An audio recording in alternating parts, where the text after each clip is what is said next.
سلبریتی‌های خیلی زیادی هستن که برنامه غذایی خاص دارن و اون برنامه غذایی حتی میفروشن، از ویکتوریا بکام گرفته تا کیم کارداشیان و کسای دیگه. ولی کمتر سلبریتی مثل جنیفر لوپز هست که نه تنها یک برنامه غذایی خیلی سالم داره، بلکه این برنامه غذایش خیلی قابل توصیه هم هست. تو این ویدیو می‌خوایم جزئیات رژیم غذایی خانم لوپز رو با هم بررسی کنیم و از اون ور بگیم این رژیم تا چه حد قابل دستیابیه.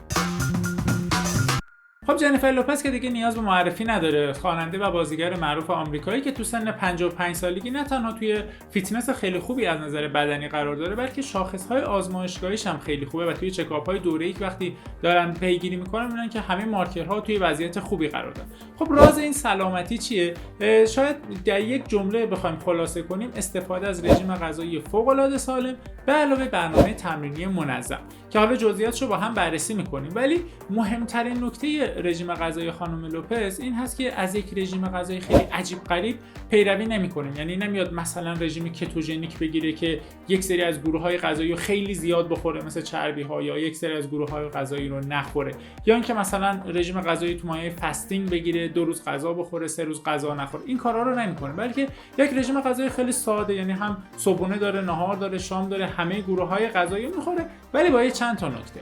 به طور مثال ایشون حتما از میوه‌ها و سبزیجات ارگانیک استفاده میکنه. خب حالا محصولات ارگانیک چه محصولاتی هستن؟ محصولاتی هستن که در کشت اونها یا در تولید اونها از مواد شیمیایی و حالا کودهای شیمیایی و صنعتی استفاده نشده باشه.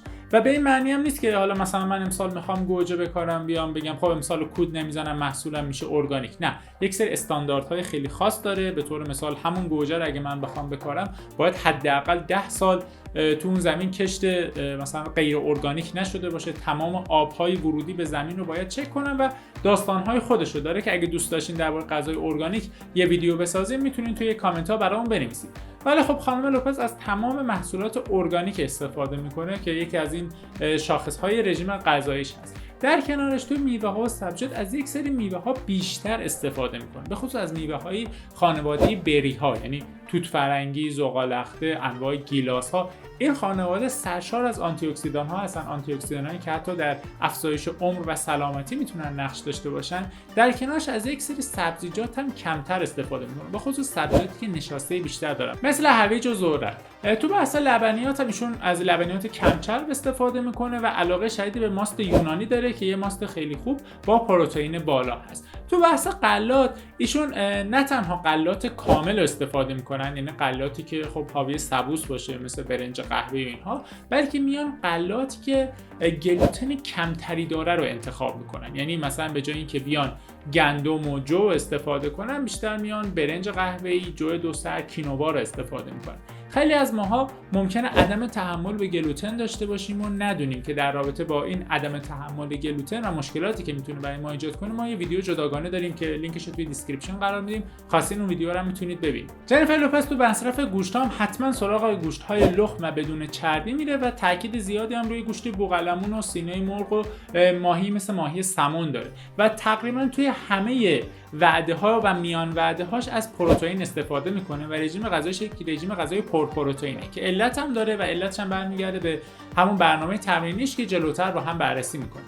تو بحث آب هم ایشون زیاد آب میخوره و همیشه حواسش هست که هیدراته باشه. اگه عکسایی که حالا به صورت تصادفی از خانم لوپز رو تو خیابون گرفته باشن دیده باشین، همیشه یه بطری آب دستش هست و تا جایی که میشه الکل و قهوه هم نمیخوره و خیلی مقدار این دوتا رو هم کم کرده و علتش هم توی یکی از مصاحبه‌هاش گفته بود که الکل و قهوه حس میکنم برای پوستم بد هست. در خصوص نوشیدنی‌های شکردار و به طور کلی شیرینی‌ها هم نه که نمیخوره، بلکه عادت داره خیلی مصرف شیرینی‌هاشو کم کرده و به طور کلی چون غذاهای ارگانیک رو بیشتر میخوره، از این ور غذاهایی که پروسس شدن، یعنی مثل انواع سوسیس کالباس‌ها، حالا سالامی‌ها و غیره دیگه، اینا رو خیلی کمتر مصرف میکنه که یکی از ویژگی‌های غذاییش هست. در کنار همه نکات غذایی که گفته شد، خانم لوپز تو هفته یه روزم به عنوان چیتینگ دی قرار میده یا یه روزی که مال خودم هست و هر غذایی که دلم بخواد رو میخورم. توی بعضی از رژیم‌های غذایی این مدلی داریم، ولی خب حالا توی مصاحبه‌هاش هم گفته که من تو همون یه روزی که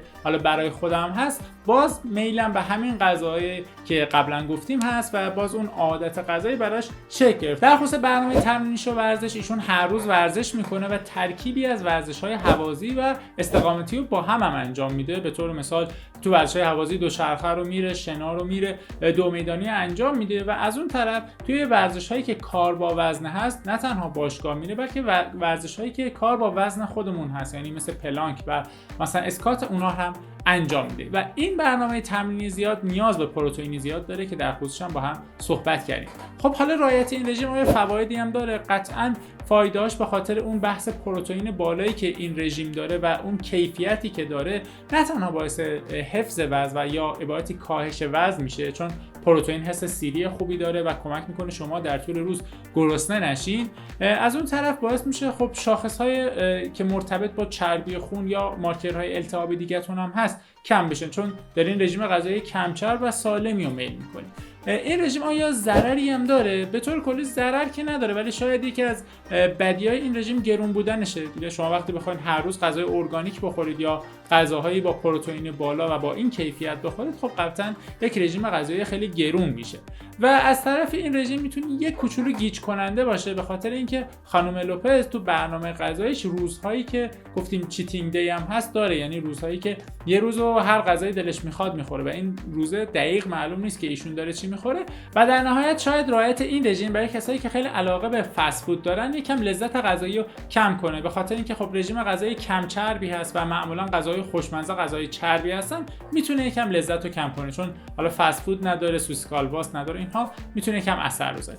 این شد ریویو و بررسی رژیم غذایی خانم لوپز. اگه دوست دارین از این سری ویدیوها که آنالیز رژیم غذایی افراد مشهور و مختلف هست باز بذارید، لطفاً توی کامنت ها برامون بنویسید. مرسی که این ویدیو رو تا اینجا دیدید. ممنون میشم با لایک و کامنت و سابسکرایبتون. مثل همیشه از ما حمایت